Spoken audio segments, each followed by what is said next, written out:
नमस्कार दोस्तों, देखो सीखो स्टडी में आप सभी लोगों का स्वागत है। यूपी दरोगा यूपी पुलिस का यहाँ पर जो है प्रीवियस ईयर 22/12/2017 का प्रथम पालिका यानी फर्स्ट शिफ्ट का मूल विधि, संविधान और सामान्य ज्ञान के जो प्रीवियस ईयर में पूछे गए थे वो हम लेके स्टार्ट कर चुके हैं। यहाँ पर 40 क्वेश्चन आपको देखने को मिलेगा। हिंदी का हम बना चुके हैं, आगे ऐसे ही पूरा पेपर डिस्कशन करेंगे, साथ ही साथ इंपॉर्टेंट टॉपिक्स भी यहाँ पर क्लियर कराएंगे। तो सबसे पहला जो क्वेश्चन है यहाँ पर पूछा गया था, दिए गए विकल्पों में से कौन भारत के लिए 1946 में यूनाइटेड किंगडम कैबिनेट मिशन का सदस्य नहीं था? कौन जो था, जो कैबिनेट मिशन, जो यूनाइटेड किंगडम कैबिनेट मिशन था, इसका सदस्य नहीं था, वो आपको बताना है। यहाँ पर दिया है स्टैफोर्ड क्रिप्स, फिर एवी अलेक्जेंडर, बतिस्ता और आपका लॉरेंस। कौन नहीं था वो बताना है। तो जो नहीं था वो था जॉन बतिस्ता, ठीक है। सी इसका राइट आंसर हो जाएगा, ठीक है। अगर बात करें यहाँ पर स्टैफोर्ड क्रिप्स की, तो ये जो थे ये आपके व्यापार बोर्ड के अध्यक्ष थे। तथा अगर बात करें एवी अलेक्जेंडर की, तो ये जो थे वे नौसेना मंत्री थे, उस समय की बात कर रहे हैं। और लॉरेंस की बात करें तो भारत के सचिव थे। ये तीन लोग थे। ये जो बतिस्ता है ये नहीं थे। ये आपका सी राइट आंसर हो जाएगा। नेक्स्ट बात करेंगे, भारत में राज्य के नीति निर्देशक जो तत्व कहते हैं या फिर सिद्धांत कहते हैं के संदर्भ में दिए गए वक्तव्यों में से कौन सा वक्तव्य सही है? ठीक है, कौन सा इनमें से सही है, ए बी में से, वो आपको बताना है।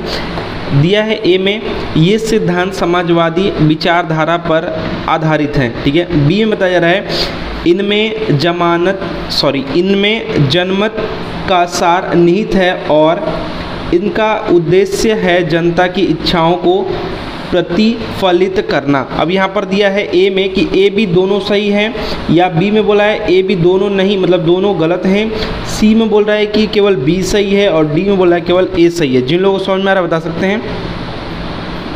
तो देखिए इसका जो राइट आंसर होगा वो ए बी दोनों सही होगा, ठीक है। राज्य के जो नीति निर्देशक सिद्धांत हैं, याद रखिएगा, बहुत ही इंपॉर्टेंट है। भाग 4, संविधान के भाग 4 में, और ये आपका अनुच्छेद जो है 36 से लेकर के 51 के बीच में ये है, ठीक है। याद रखिएगा, बहुत ही इंपॉर्टेंट है ये, ठीक है।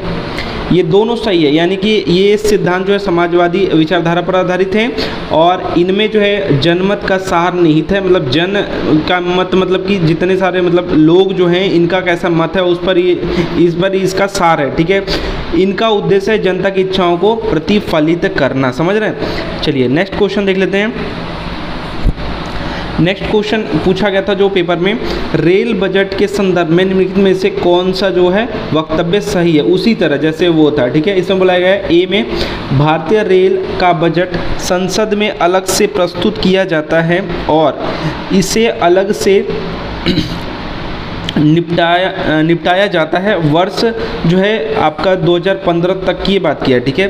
बी में बोला जा रहा है, रेल की प्राप्तियां और व्यय भारत की समेकित निधि का हिस्सा है। सी में बोला जा रहा है, प्राप्तियां और व्यय से जुड़ी राशि वार्षिक वित्तीय विवरण अथवा बजट में जोड़ी जाती है। तो ये बताना है कि कौन कौन सा यहाँ पर सही है, ठीक है। तो यहाँ पर अगर देखें तो ए में बोला है कि बी और सी सही है, बी में बोला है कि ए और बी सही है, ए और बी सही है, बी बोला है, सी में बोला है ए बी सी तीनों सही है, और डी में बोला है केवल ए सही है। जिन लोगों को समझ में आ रहा है बता सकते हैं। तो देखिए यहाँ पर जो ये सभी जो है सही है। यहाँ पर ए बी सी वाला जो है ना वो राइट है, आपका सी राइट आंसर हो जाएगा। रेल बजट की अगर बात करें तो देखिए 2015 तक जो है ये अलग से प्रस्तुत किया जाता था, ये आप जानते हैं। अब जो है आप जान रहे हैं कि पहली बार 2017 से, याद रखिएगा, अगर क्वेश्चन यहाँ पर थोड़ा सा चेंज कर देगा, 2017 से जो है रेल को जो है आम बजट के साथ जो है 2017 से जो है प्रस्तुत किया गया पहली बार, ठीक है। बी में बोला जा रहा है रेल की प्राप्तियाँ और व्यय जो भारत की समेकित निधि का हिस्सा है, ठीक है, ये भी सही है। सी में बात करेंगे, प्राप्तियां और व्यय से जुड़ी राशि वार्षिक वित्तीय विवरण अथवा बजट में जोड़ी जाती है। तो ये सभी सही हैं, ठीक है। ये जो क्वेश्चन बोला जा रहा है ये 2017 में पूछा गया था, 2015 तक की ये बात कर रहा है। चलिए अब याद रखेंगे कि अलग से जो है आम बजट के साथ ये 2017 से प्रस्तुत किया जाता है। नेक्स्ट बात करेंगे, 30 नवंबर 2017 को नीति आयोग राष्ट्रीय भारत परिवर्तन संस्था जो है के उपाध्यक्ष कौन थे? देखिए 30 नवंबर 2017 की ये बात किया है, ठीक है। तो उस समय की अगर बात करें तो उस समय थे राजीव कुमार जी, ठीक है। ये देखिए याद रखिएगा। इसका अगर गठन बात करें, नीति आयोग तो पहले जानते हैं कौन सा था, कमेंट बॉक्स में सभी लोग बताएंगे। योजना आयोग जो है बदल करके नीति आयोग हो गया। इसके जो अध्यक्ष होते हैं वो होते हैं, कौन होते हैं? पीएम होते हैं। ये सब पॉइंट्स याद रखिएगा, एग्जाम में आएगा। इसकी अगर गठन बात करें इसका तो 1 जनवरी 2015 है, ठीक है। इससे पहले क्या था? ये योजना आयोग था, ठीक है। इसके प्रथम अगर उपाध्यक्ष की बात करेगा तो उपाध्यक्ष उस समय जो थे वो राजीव कुमार थे और प्रथम जो थे वो अरविंद पनगड़िया थे, ठीक है। बहुत ही इंपॉर्टेंट है, एग्जाम में आपके पूछे जा सकता है। चलिए नेक्स्ट क्वेश्चन। नेक्स्ट क्वेश्चन है, भारतीय संविधान लागू होने से पहले भारत का प्रशासन मूल रूप से किस दस्तावेज के अनुसार होता था? मतलब किसके अनुसार हम चलाते थे जब हमारा संविधान लागू नहीं हुआ था, ठीक है। देश कैसे चलता था ये बात कर रहा है, ठीक है। प्रशासन कैसे चलता था, इसमें जिन लोगों को समझ में आ रहा बता सकते हैं। ये तो रटा रटाया है, एकदम आपको याद ही होना चाहिए। तो देखिए ये सब ऑप्शन भी देखने की जरूरत नहीं है। 1935, कई लोग आपने सुना होगा, 1900 भारतीय सरकार अधिनियम जो 1935 है, इसी के तहत बहुत सारी चीज़ें इसके तहत ली भी गई हमारे संविधान में, ठीक है। तो जब भी आएगा तो ये आप 1935 भारतीय सरकार अधिनियम याद रखिएगा। भारत सरकार अधिनियम 1935 के अनुसार ये चलता था, ठीक है। अगर बात करें लागू की बात करें तो ये जो है, अगर मूलतः बात करें तो ये अगस्त जो है, अगस्त 1935 में पारित हुआ था, ठीक है। याद रखिएगा, एग्जाम में आपके पूछा जा सकता है। इसको जो है सबसे लंबा ब्रिटिश अधिनियम भी कहते हैं, ये भी याद रखिएगा पॉइंट। नेक्स्ट बात करेंगे भारतीय दंड संहिता के अनुसार, ठीक है, इनमें से किस या किन अपराधों के लिए मृत्यु दंड दिया जा सकता है? कौन कौन से इनमें से अपराध है जिनके लिए मृत्यु दंड जो है दिया जा सकता है? ये भारतीय दंड संहिता के अनुसार पूछा जा रहा है। ए में बोला जा रहा है धारा 121, ठीक है, भारत सरकार के विरुद्ध युद्ध घोषणा, ठीक है। बी में बोला जा रहा है धारा 364A फिरौती के लिए अपहरण, ठीक है। इन दोनों में से बताना किसके लिए आपको मृत्युदंड दिया जा सकता है। ए में बोला जा रहा है ए बी दोनों में दिया जा सकता है, बी में बोला जा रहा है केवल बी में दिया जा सकता है, सी में बोला जा रहा है केवल ए में दिया जा सकता है और डी में बोला जा रहा है कि दोनों में नहीं दिया जा सकता। तो जिन लोगों को याद है बता सकते हैं। देखिए इसका आप याद रखिएगा, दोनों में दिया जा सकता है भारतीय दंड संहिता के अनुसार, ए और बी दोनों में। 121 के तहत जो है भारत सरकार के विरुद्ध युद्ध की घोषणा और यहाँ पर 364A फिरौती के लिए अपहरण, दोनों में जो है मृत्युदंड दिया जा सकता है। ए राइट आंसर इसका हो जाएगा, ठीक है। चलिए नेक्स्ट क्वेश्चन। नेक्स्ट क्वेश्चन है भारत सरकार के वित्तीय खातों से जुड़े भारत के नियंत्रक एवं महालेखा परीक्षक, ठीक, क्या की बात हो रही है, का प्रतिवेदन किसे प्रस्तुत किया जाता है? प्रतिवेदन किसे प्रस्तुत किया जाता है बताइए। तो देखिए यहाँ पर जो इम्पोर्टेंट है वो है कि राष्ट्रपति को प्रस्तुत किया जाता है, ठीक है। याद रखिएगा, बहुत इंपॉर्टेंट है। इनकी जो नियुक्ति है ये भी राष्ट्रपति के द्वारा होता है, ठीक है। अगर यहाँ पर बात करें तो महालेखा परीक्षक सार्वजनिक धन का जो है संरक्षक इनको माना जाता है या कहा जाता है और इनका जो नियुक्ति है वो राष्ट्रपति करते हैं। यह प्रतिवेदन जो है किसे प्रस्तुत किया जाता है? राष्ट्रपति को। सी राइट आंसर यहाँ पर हो जाएगा। नेक्स्ट बात करेंगे सूचना का अधिकार, आरटीआई की बात हो रही है। आरटीआई अधिनियम के प्रावधानों के मुताबिक, ठीक है, प्रथम अपीलीय, ये ध्यान से सुनिएगा, बहुत इंपॉर्टेंट है, इसमें कई पॉइंट्स हैं, एग्जाम में पूछेंगे। प्रथम अपीलीय प्राधिकारी से संतोषजनक उत्तर न मिलने पर कितने दिनों के भीतर कोई व्यक्ति मुख्य सूचना आयुक्त के पास अपील दर्ज करा सकता है? मतलब इसके पूछने का समझिएगा कि आप आरटीआई ये जानते हैं कि 2005, ये भी याद रखिएगा, एग्जाम में पूछा जाता है, ठीक है। सूचना का अधिकार अधिनियम 2005, ठीक है। इसमें ये है कि अगर आपको जानकारी चाहिए तो किसी बोर्ड से मतलब या उनके अधिकारियों से आप जो है अपील करेंगे, ठीक है, तो 30 दिनों के भीतर जो है यहाँ पर उनको जवाब दे देना चाहिए, ठीक है। अगर यहाँ पर मतलब किसी का मृत्यु का या बहुत ही इंपॉर्टेंट है मतलब मृत्यु किसी की हो सकती है, जान माल का नुकसान हो सकता है, तो उसमें जो है आप 48 घंटे में जो है इनको दे देना चाहिए उत्तर, ठीक है। लेकिन समझिएगा यहाँ पर पॉइंट क्या है यहाँ पर पूछा ये है कि संतोषजनक उत्तर ना मिलने पर, मतलब हमको उत्तर अभी नहीं मिल रहा है, ठीक है, उसके कितने दिनों के भीतर कोई भी व्यक्ति जो है मुख्य सूचना आयुक्त के पास अपील दर्ज करा सकता है। तो इसका जो आंसर हो जाएगा वो 30 दिन नहीं होगा, 90 दिनों के भीतर यहाँ पर जो है क्या कर रहा है, यहाँ पर जो है अपील दर्ज करा सकता है। कहाँ पर? मुख्य सूचना आयुक्त के पास, ठीक है। तो याद रखिएगा ये थोड़ा सा अलग है, इसमें कई पॉइंट्स हैं। 30 दिन के अंदर जो है उनको जो भी आप संस्था से मांग कर रहे हैं वो, या फिर जो भी अधिकारी हैं वो देंगे, नहीं देंगे तो आप जो आप मुख्य जो है सूचना आयोग को 90 दिन के भीतर जो है आप जो है अपील दर्ज करा सकते हैं, शिकायत करा सकते हैं, ठीक है। चलिए नेक्स्ट है 30 नवंबर 2017 को केंद्रीय जांच ब्यूरो के निदेशक कौन थे? देखिए पुराना है तो अभी का भी याद रखिएगा। देखिए उस समय जो थे वो थे आपके इसके पहले अगर बात करें तो यहाँ पर आलोक वर्मा, ठीक है, और अनिल सिन्हा जी, इसी में आगे पीछे हुआ है, हम बता रहे हैं इसमें कैसे कैसे हुआ था। देखिए अगर बात करें 30 नवंबर 2017 को तो यहाँ पर जो है जो चुना गया था वो अनिल सिन्हा जी पहले इस पद पर थे और चुना गया था आलोक वर्मा जी को। तो इसका आंसर इसके अनुसार ये हो जाएगा। लेकिन अगर अभी की बात करें तो 2019 फरवरी से अगर बात करें तो यहाँ पर जो हैं वो हैं आपके ऋषि कुमार शुक्ला, ठीक है, ऋषि कुमार शुक्ला। तो जो भी अब क्वेश्चन आएगा तो ऋषि कुमार शुक्ला जी 2019 से हैं, याद रखिएगा, ठीक है। यहाँ पर जो पूछा गया था उसके अनुसार आलोक वर्मा आंसर होगा, इससे पहले जो थे वो अनिल सिन्हा थे। नेक्स्ट बात करेंगे भारत के कितने राज्यों में विधान परिषद है? तो देखिए उस समय जो क्वेश्चन पूछा गया था उस समय 7 था, ठीक है। तो उसमें जो था वो आपका जम्मू कश्मीर था, तो अब जम्मू कश्मीर हट गया है। उसमें आप याद रखिएगा एक आंध्र प्रदेश है, ठीक है, उसके बाद आपका है बिहार, ठीक है, उसके बाद जम्मू कश्मीर था तो वो हट गया, ठीक है। तो यहाँ पर अब आपके 6 हो गए हैं। अब पूछेगा तो 6 आप आंसर करेंगे, बिहार, कर्नाटक, ठीक है, कर्नाटक, महाराष्ट्र, ठीक है, तेलंगाना और यूपी, उत्तर प्रदेश, ठीक है। तो ये आपके 1 2 3 4 5 6 हो गए, जम्मू कश्मीर था वो हट गया, ठीक है। तो याद रखिएगा विधान परिषद जो है अभी कितने राज्यों में? 6 राज्यों में है, ठीक है। नेक्स्ट बात करेंगे आयकर अधिनियम के अंतर्गत इनमें से कौन सा एक आय का स्रोत नहीं है? ये आयकर अधिनियम के द्वारा बताना है कि किसको जो है एक आय का स्रोत नहीं माना जाता है या नहीं है। ए में बोला है अन्य स्रोतों से आय, बी में पूंजीगत लाभ से आय, सी में कृषि से आय और डी में जो है वो है आपका गृह संपत्ति से आय। तो जिन लोगों को याद है बता सकते हैं। तो देखिए कृषि से जो आय है उसको नहीं मानते हैं आय का स्रोत, यहाँ पर सी राइट आंसर हो जाएगा।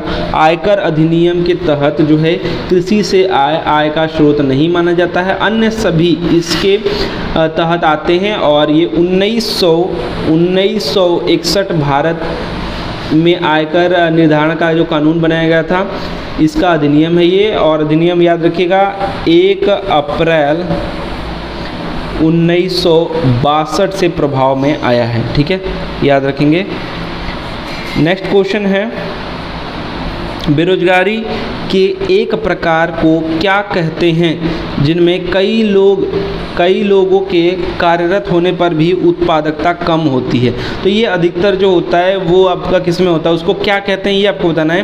देखिए ये होता अधिकतर कृषि में है। मान लीजिए कि 1 बिस्सा या 1 बीघा मान लीजिए खेत है, उसमें पूरा परिवार लगा है। 1 बिस्सा मान लीजिए खेत है, 2 बिस्सा खेत है, इसमें पूरा परिवार लगा हुआ है। तो ये बुराई नहीं है, लेकिन उत्पादकता तो उसका जितना होना ही उतना ही होगा। तो इसको कहते हैं प्रच्छन्न बेरोजगारी। प्रच्छन्न मतलब छिपी हुई बेरोजगारी की बात हो रही है, प्रच्छन्न बेरोजगारी होगा। यहाँ पर बी राइट आंसर हो जाएगा, ठीक है। अब जिसके पास जितना है उतने में ही करेगा, लेकिन ये इसको कहते हैं प्रच्छन्न बेरोजगारी। नेक्स्ट बात करेंगे इस यातायात संकेत का क्या अर्थ है। अब ये संकेत वाला हम बना चुके हैं वीडियो, पूरा देख लीजिएगा। 2 वीडियो हैं 10-10 मिनट के, लगभग 20 मिनट लगेंगे या 22 मिनट, ऐसे लगभग फास्ट कर लीजिएगा, 5-5 मिनट में ख़त्म हो जाएंगे। देख लीजिए, बहुत ही इंपॉर्टेंट यहाँ पर जो भी सिंबल हैं वो हम लास्ट में वीडियो के दे देंगे, यहाँ पर आपको दिखाई दे देगा लास्ट में जब वीडियो खत्म होगा, तो देख लीजिएगा जरूर। देखिए इसका जो मतलब होता है वो होता है खतरे का ये निशान है, ठीक है। कभी कभी क्या होता है वो जो कंकाल होता है वैसे बना करके भी होता है, ठीक है, और ये भी होता है, तो बहुत सारे खतरे के निशान है, तो इसका मतलब होता है खतरा, आगे खतरा है, ठीक है। नेक्स्ट बात करेंगे भारतीय कानून के अनुसार अगर पुरुष की आयु खालिस्तान से कम हो तो वह बाल विवाह माना जाएगा। मतलब कितने वर्ष से कम रहेगा तो हम बाल विवाह मानेंगे। देखिए भारतीय कानून के अनुसार अगर बात करें तो लड़का जो है 21 वर्ष से कम रहेगा तो बाल विवाह माना जाएगा। साथ ही साथ जो है लड़की अगर 18 वर्ष से कम रहेगी तो बाल विवाह माना जाएगा, ठीक है। अगर ये बाल विवाह निषेध अधिनियम अगर पूछ लेता है तो ये आपका 2006 भारत का एक अधिनियम है जो लागू कब से है, 1 नवंबर जो है 2007 से लागू है, ठीक है, याद रखेंगे। जिसके अनुसार लड़का 21 वर्ष और लड़की 18 वर्ष, तो ये लड़के पुरुष की बात किया तो 21 वर्ष। नेक्स्ट क्वेश्चन है नागरिकों के मौलिक अधिकारों के संदर्भ में दिए गए विकल्पों में से कौन सा वक्तव्य सही है। कौन सा वक्तव्य है जो कि सही है वो आपको बताना है। ए में आपका बोला जा रहा है कोई व्यक्ति विशेष अपने मौलिक अधिकार त्याग सकता है। बी में बोला जा रहा है जो कानून तथा कार्यकारी कार्रवाई मौलिक अधिकारों के विरुद्ध हों वे अमान्य या रद्द माने जाएंगे। बताइए कौन से इसमें राइट होगा। ए में बोला जा रहा है ए बी दोनों, बी में बोला जा रहा है ए, सी में बोला जा रहा है बी और डी में बोला जा रहा है ए बी दोनों नहीं। तो देखिए यहाँ पर जो है ये वाला आपका गलत है। देखिए कोई भी व्यक्ति जो है अपने जो इसके मौलिक अधिकार इसको त्याग नहीं कर सकता, ठीक है। ये वाला आपका गलत हो गया, ये वाला आपका सही है। देखिए जो मौलिक अधिकार है ना उसके आगे देखिए बहुत ही अंदर की डीपली पूछा है, यहाँ पर गलत होने की बहुत लोगों की संभावना है। अगर आप अच्छे से पकड़ नहीं रखेंगे तो गलत हो जाए। देखिए जो भी अब अनुच्छेद की तरह से हम एकदम टक्कर लेते हैं, कोई अनुच्छेद अगर यहाँ पर मौलिक अधिकार से टकराएगा ना तो जहाँ तक वो मौलिक अधिकार का उल्लंघन करेगा वहाँ तक वो अमान्य हो जाएगा या फिर रद्द माना जाएगा, ठीक है। तो ये समझ लीजिएगा। तो यहाँ पर बी वाला राइट है, तो केवल बी यानी option number C right answer करेंगे, सॉरी, ठीक है। नेक्स्ट बात करेंगे किस बांध के निर्माण के लिए विश्व बैंक ने शुरू में धन दिया था परंतु पर्यावरण संबंधी मुद्दों एवं विस्थापितों के पुनर्वास हेतु भूमि अधिग्रहण की अनिश्चितता के चलते बाद में इस परियोजना से हाथ हटा लिए। कौन से बांध परियोजना में विश्व बैंक ने ऐसा किया था बताना है आपको। तो देखिए ये था सरदार सरोवर डैम या बांध, ठीक है, सरदार सरोवर बांध, ठीक है। इसमें क्या हुआ था, ये दोस्तों जो है ये आपका गुजरात में है। पहला पॉइंट याद रखिएगा, 800 मीटर जो है ऊंचा है, ठीक है, नर्मदा नदी के जो है पर निर्मित है ये। और अगर बात करें तो ये दुनिया का सबसे बड़ा जो है ये बांध है, ठीक है। इसमें क्या हुआ था कि पर्यावरण के मुद्दों पर जो है विश्व बैंक ने शुरू में तो यहाँ पर धन दिया था, बाद में जो है हाथ पीछे खींच लिया इस परियोजना से। दोस्तों ये पर्यावरण की बात यहाँ पर आ रही है, तो पर्यावरण के लिए आप सभी लोग भी एक पेड़ कम से कम लगाइए, एक पेड़, और उसका पालन पोषण करिए जो भी आपके हिसाब से हो सकते हो। ज़्यादा जिसके खेत हैं, खलिहान हैं या फिर आगे बहुत सारे जगह है तो लगाइए। जैसे कि आप देख रहे हैं जलवायु परिवर्तन बहुत ही खतरनाक तरीके से हो रहा है, तो आप सभी लोग भी इसमें हेल्प करिए जितना हो सके। चलिए नेक्स्ट क्वेश्चन है, वह कौन से नेता थे, नेता का नाम आपको बताना है, जो केंद्रीय विधानसभा के अध्यक्ष थे। यहाँ पर बताया जा रहा है 1946 से लेकर 47 तक। फिर वे संविधान सभा के अध्यक्ष बने और तत्पश्चात वे लोकसभा के अध्यक्ष भी बने। उनका नाम आपको बताना है, जिन लोगों को याद है बता सकते हैं। तो देखिए उनका जो नाम था वो गणेश वासुदेव मावलंकर जी, ठीक है। अगर बात करें तो ये केंद्रीय जो है विधानसभा के अध्यक्ष थे 46-47 बोला जा रहा है। फिर वे जो संविधान सभा के अध्यक्ष बने, तत्पश्चात वे जो है लोकसभा के भी अध्यक्ष बने। कब बने? ये आपके 1952 से 56, ठीक है। अगर बात करें तो वे एक महान जो है स्वतंत्रता सेनानी भी थे, ठीक है, याद रखिएगा। और ये जो है कई ग्रंथों की इन्होंने रचना भी किया और ये गुजरात राज्य के जो है रहने वाले थे। नेक्स्ट क्वेश्चन, सूचना संग्रहित करने के लिए ट्रांजिस्टरों का उपयोग करने वाली मेमोरी को क्या कहते हैं? सूचना संग्रहित करने के लिए ट्रांजिस्टरों का उपयोग करने वाली मेमोरी को क्या कहते हैं? तो इसको कहते हैं स्टैटिक रैंडम एक्सेस मेमोरी। याद रखिएगा, SRAM, static random access memory. Next बात करेंगे समेकित बाल विकास परियोजना यानी ICDS के कार्यकर्ताओं के प्रशिक्षण के लिए खालिस्तान शीर्ष संस्थान है। कौन सा संस्थान है जो कि शीर्ष है?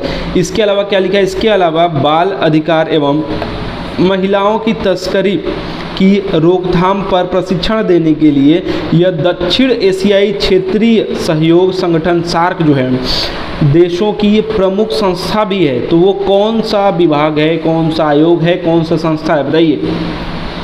तो संस्था का नाम है, याद रखिएगा, बहुत इंपॉर्टेंट है, राष्ट्रीय जन सहयोग एवं बाल विकास संस्था। सी राइट आंसर हो जाएगा, ठीक है।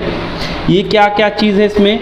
समेकित बाल विकास परियोजना, ठीक है, ICDS के कार्यकर्ताओं का प्रशिक्षण अगर उनको देना है उनके लिए शीर्ष ये संस्था है। साथ ही साथ इसके अलावा बाल अधिकार एवं महिलाओं की तस्करी की रोकथाम पर प्रशिक्षण देने के लिए यह दक्षिण एशियाई क्षेत्रीय सहयोग संगठन यानी सार्क देशों की जो है प्रमुख संस्था भी है।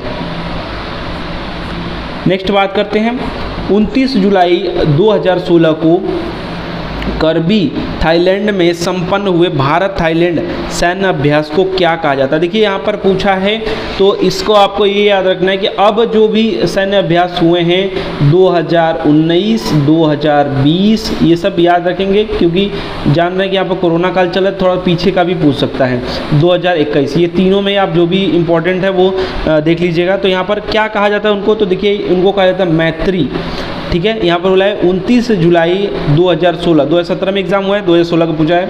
वो करबी थाईलैंड में जो संपन्न हुआ है भारत थाईलैंड सैन्य अभ्यास, उसको क्या कहते हैं? मैत्री कहते हैं, ठीक है। राइट आंसर इसका हो जाएगा ए। चलिए यहाँ पर नेक्स्ट क्वेश्चन देख लेते हैं।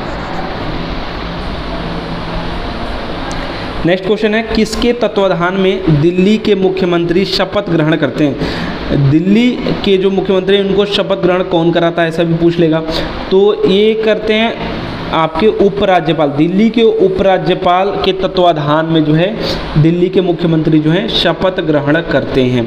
दिल्ली के जो क्या उपराज्यपाल हैं इनको प्रशासक भी कहते हैं या प्रशासक ये होते हैं, ठीक है, दिल्ली के। इनको राष्ट्रपति द्वारा जो है नियुक्त किया जाता है।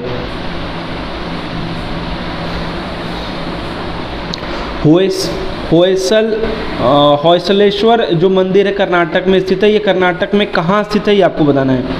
होयसलेश्वर जो मंदिर है ये किसका है ये भी पूछा जा सकता है। तो देखिए इस बार पूछा था कि कहाँ स्थित है, तो ये है हैले बिंडू में, याद रखिए कर्नाटक में है। और ये है शंकर जी का, शिव भगवान का जो है ये क्या कहते हैं मंदिर है। और इसका जो निर्माण है ये जो है दोस्तों बेलूर से 16 किमी जो है दूरी स्थित है। और इसका जो निर्माण है वो 12वीं शताब्दी में जो है राजा विष्णुवर्धन होयसल राजा हैं ये, इन्होंने करवाया था। और ये अब जानते हैं कि मंदिर जो है बेसर शैली में है, बेसर शैली में है, भगवान शिव का है, सब याद रखिएगा। और यहाँ पर 12वीं शताब्दी और नाम भी होयसल राजा हैं ये, ठीक है। इनका नाम है विष्णुवर्धन, राजा विष्णुवर्धन ने करवाया था। नेक्स्ट बात करेंगे वर्ष 1990 में राष्ट्रीय विकास समिति यानी NDC ने राज्यों की योजनाओं के लिए केंद्रीय सहायता निर्धारित करने का एक फार्मूला तैयार किया था। इस फार्मूले का लोकप्रिय नाम क्या है? ये जो फार्मूला था 1990 में इसका जो लोकप्रिय नाम है वो क्या है? तो याद रखिएगा जो लोकप्रिय नाम है वो है गाडगिल मुखर्जी फार्मूला, ठीक है, गाडगिल मुखर्जी फार्मूला, ठीक है। 1990 में राष्ट्रीय विकास समिति यानी NDC ने राज्यों की योजनाओं के लिए केंद्रीय सहायता निर्धारित करने का एक फार्मूला तैयार किया था। इस फार्मूले का जो लोकप्रिय नाम है वो गाडगिल मुखर्जी फार्मूला है, और इसका जो निर्माण है वो धनंजय रामचंद्र गाडगिल एवं प्रणब मुखर्जी ने किया था, इसलिए गाडगिल और मुखर्जी बोला जा रहा है इस फार्मूले को, ठीक है, याद रखेंगे। नेक्स्ट बात करेंगे, किस जनहित याचिका मामले में न्यायालय ने सरकारी विभागों को यह निर्देश दिया कि, याद रखिएगा, वे झोपड़पट्टियों के विस्तार को रोकने के लिए समुचित कदम उठाए और निवास योग्य परिवेश बनाए। ये जनहित याचिका पूछा है, ठीक है। तो जनहित याचिका आपको बताना है कौन सी जनहित याचिका में जो है न्यायालय ने सरकारी विभागों को ये निर्देश दिया है कि झोपड़पट्टियों के विस्तार को या विस्तारण को आपको रोकना है। तो जिन लोगों को आ रहा है बता सकते हैं। तो ये जो है अलमित्रा पटेल बनाम संघ है आपका भारत संघ, ठीक है, आंसर हो जाएगा ऑप्शन नंबर बी, ठीक है। यहाँ पर जो है न्यायालय ने सरकारी विभागों को जो निर्देश दिया कि झोपड़पट्टियों का विस्तारण को आपको रोकना है, और ये जो है आपका जो भी कदम आप उठा सकते हैं इसमें आपको कदम उठाना है, निवास योग्य परिवेश आपको बनाना है। और ये जो है आपका 1998 में जो है ये प्रस्तुत हुआ था ये वाद, या फिर ये जो बोला गया था, इसमें जो पर्यावरण संबंधी जो निर्णय भी दिए गए थे, ठीक है, पर्यावरण से संबंधित भी निर्णय इसमें दिए गए थे। तो राइट आंसर बी हो जाएगा। नेक्स्ट बात करेंगे भारतीय, बहुत इंपॉर्टेंट है ये, भारतीय प्रशासनिक सेवा के परिवेक्षाधीन अधिकारियों का जो प्रशिक्षण है वो कहाँ होता है, आपको बताना है कहाँ पर ये इनका प्रशिक्षण होता है। भारतीय लोक प्रशासन संस्थान नई दिल्ली, भारतीय प्रशासनिक कर्मचारी महाविद्यालय हैदराबाद, नरोन्हा प्रशासन एवं प्रबंधकीय अकादमी मध्य प्रदेश, या फिर जो है लाल बहादुर शास्त्री राष्ट्रीय प्रशासन अकादमी जो है मसूरी। तो ये जो होता है दोस्तों लाल बहादुर शास्त्री, याद रखिएगा, option number D right answer होगा, मसूरी में ये होता है। और याद रखेंगे ये जो है दो चीज़ों को, मतलब दो पहले थे उनको मिला करके बनाया गया है। याद रखिएगा ये अधिकारियों के प्रशिक्षण देने के लिए भारत का जो है अग्रणी संस्थान है ये, और इसका जो स्थापना है वो 1959 में जो है IAS ट्रेनिंग स्कूल दिल्ली और IAS जो है स्टाफ कॉलेज शिमला को मिलाकर, वही मैं बात कर रहा था, दोनों को मिलाकर, जो स्कूल दिल्ली और जो कॉलेज था शिमला को मिलाकर एक जो है नेशनल एकेडमी ऑफ एडमिनिस्ट्रेशन के रूप में इसकी स्थापना की गई 1959, याद रखिएगा। नेक्स्ट बात करेंगे, वह कौन सा विशेष बल है जिसका गठन, ये भी काफ़ी इंपॉर्टेंट है, जिसका गठन भयंकर प्राकृतिक आपदाओं के दौरान विशेष निवारक प्रतिक्रिया उपलब्ध कराने के लिए किया गया है। कौन सा ये बल है, विशेष बल है, वो बताना है आपको। आपदा अनुक्रिया एवं उद्धार बल, विशेष सुरक्षा बल, राष्ट्रीय आपदा मोचन बल और त्वरित कार्रवाई बल। बताइए जिन लोगों को याद है। तो देखिए मोचन, संकट मोचन से याद रखिएगा, राष्ट्रीय आपदा मोचन बल, ठीक है। और ये जो है जब भी मतलब प्राकृतिक आपदा होगा, बाढ़ होगा, कुछ भी होगा, भूकंप आ जाएगा, तूफान आ जाएगा, जो बाढ़ आ जाएगा, वर्षा आ जाएगा, ये सब के लिए है। इसकी स्थापना याद रखिएगा, ये 24 घंटे कार्य करते हैं और काफ़ी अच्छा बल है। और ये इसकी स्थापना याद रखिएगा 2006 में जो है इसकी स्थापना की गई, और डिजास्टर मैनेजमेंट एक्ट जो है ये है 2005 के अंतर्गत, ठीक है, याद रखिएगा, बहुत ही इंपॉर्टेंट है। क्या है, राष्ट्रीय आपदा मोचन बल। नेक्स्ट बात करेंगे, नीतिगत उपायों के व्यापार मिश्रण में क्या शामिल होता है। नीतिगत उपायों के व्यापार मिश्रण में क्या शामिल होता है इनमें से। संस्थागत बंधक, राजकोषीय प्रोत्साहन, शहरीकरण या प्रति व्यक्ति आय। तो देखिए राजकोषीय प्रोत्साहन जो है ये आपका ऐड होता है, या फिर कहते हैं कि शामिल होता है। आप जान रहे हैं कि जो राजकोषीय प्रोत्साहन है ये अर्थव्यवस्था को गति प्रदान करने के लिए काफ़ी इसमें अहम भूमिका निभाता है। नेक्स्ट बात करेंगे गैर बैंकिंग वित्तीय कंपनियों द्वारा प्रदान की जाने वाली किस प्रकार की एटीएम, बहुत इंपॉर्टेंट है, ध्यान दीजिएगा, किस प्रकार की एटीएम सेवाओं में 100% जो है प्रत्यक्ष विदेशी निवेश की अनुमति दी जाती है। 100% विदेशी निवेश। तो कौन सा एटीएम है? पीला लेबल एटीएम, सफ़ेद लेबल एटीएम, हरा लेबल एटीएम या फिर भूरा लेबल एटीएम। तो सफ़ेद से याद रखिएगा, निष्क्रिय टाइप का है, मतलब इसमें 100% जो है यहाँ पर विदेशी निवेश की अनुमति दी जाती है। बी राइट आंसर इसका हो जाएगा, बहुत इंपॉर्टेंट है। ठीक है, चलिए नेक्स्ट देखते हैं। राष्ट्रीय कृषि एवं ग्रामीण विकास बैंक नाबार्ड द्वारा प्रदान किए जाने वाले कृषि ऋण की अधिकतम अवधि क्या होती है?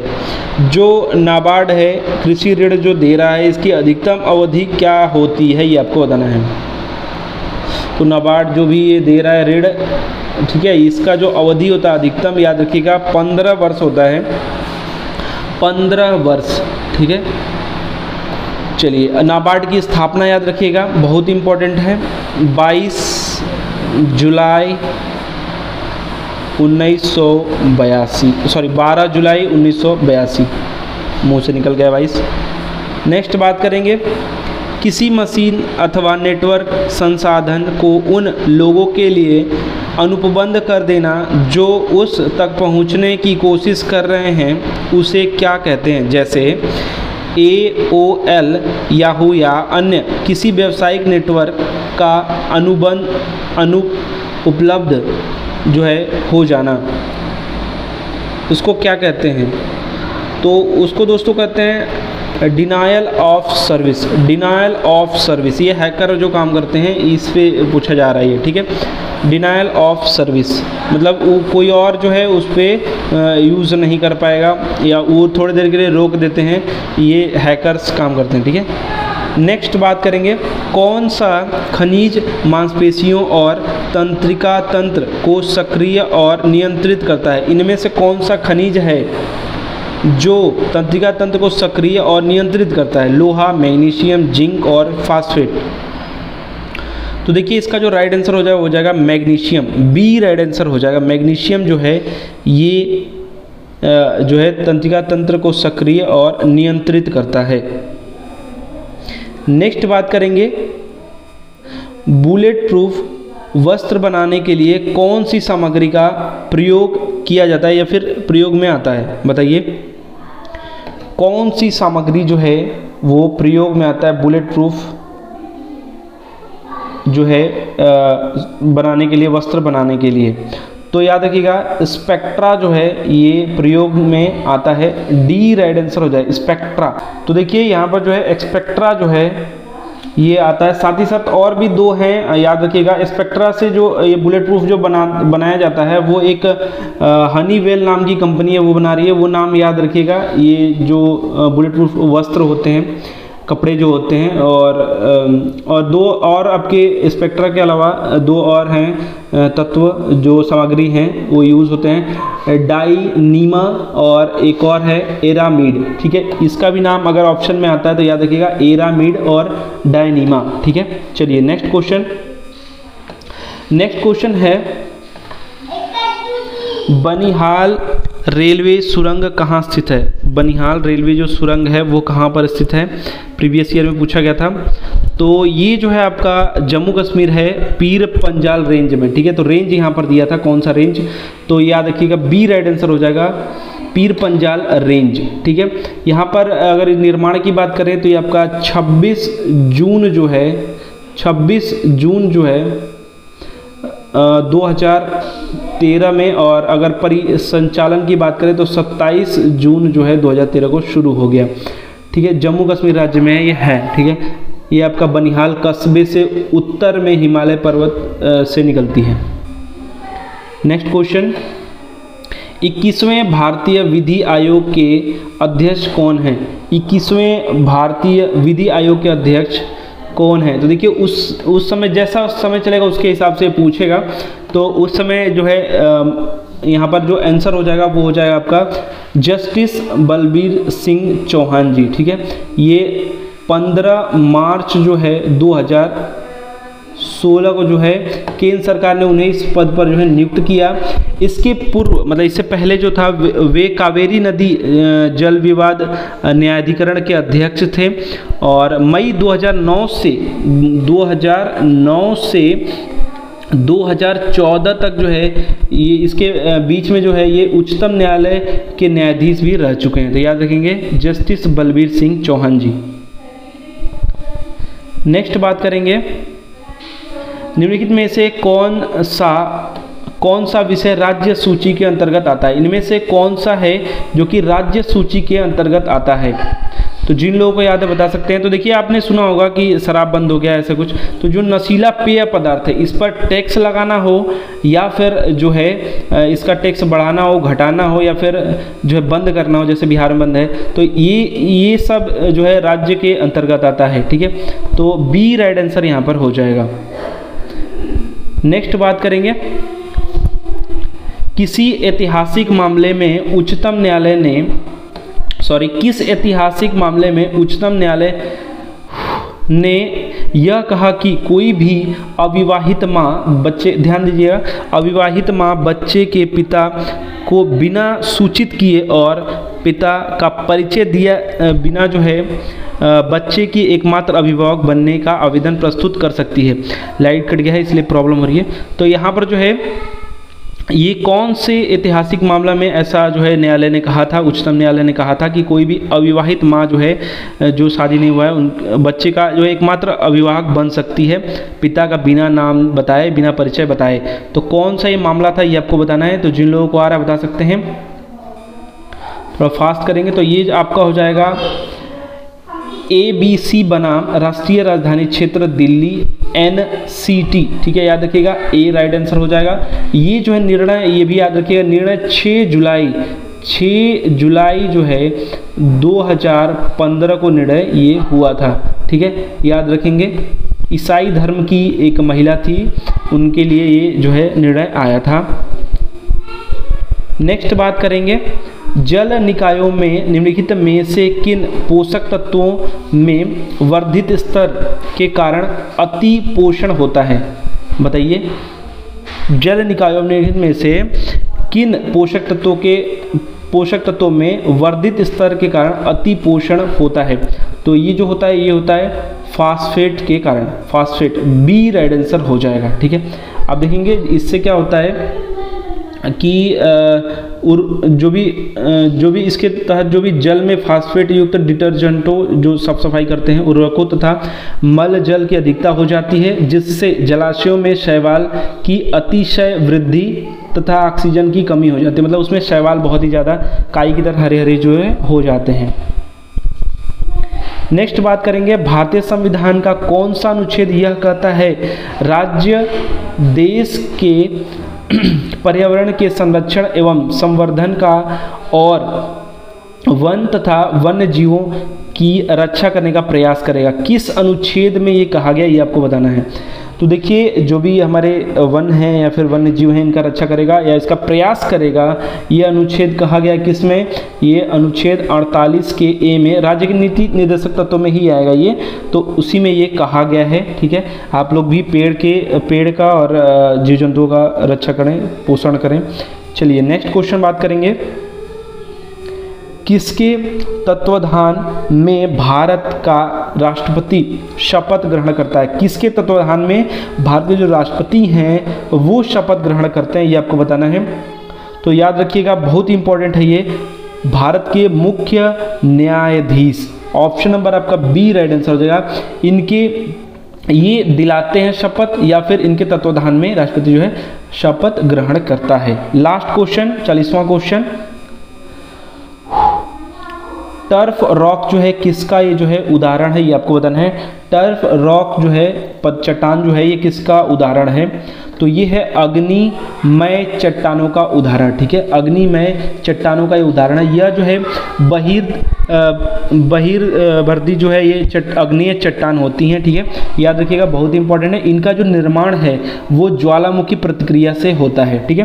तो दोस्तों आप बताइएगा कमेंट बॉक्स में कि आपने 40 क्वेश्चन में से कितने सारे क्वेश्चन का सही जवाब दिया है। साथ साथ आपको वीडियो पसंद है तो वीडियो को अधिक से अधिक लाइक शेयर, और ऐसे ही अलग अलग टॉपिक पे प्रीवियस ईयर और टॉपिक वाइज क्वेश्चन सेट देखने के लिए चैनल को सब्सक्राइब जरूर कीजिए। अपने कमेंट्स जरूर दीजिए। हमारा वीडियो देखने के लिए आप सभी लोगों का फिर से बहुत बहुत धन्यवाद।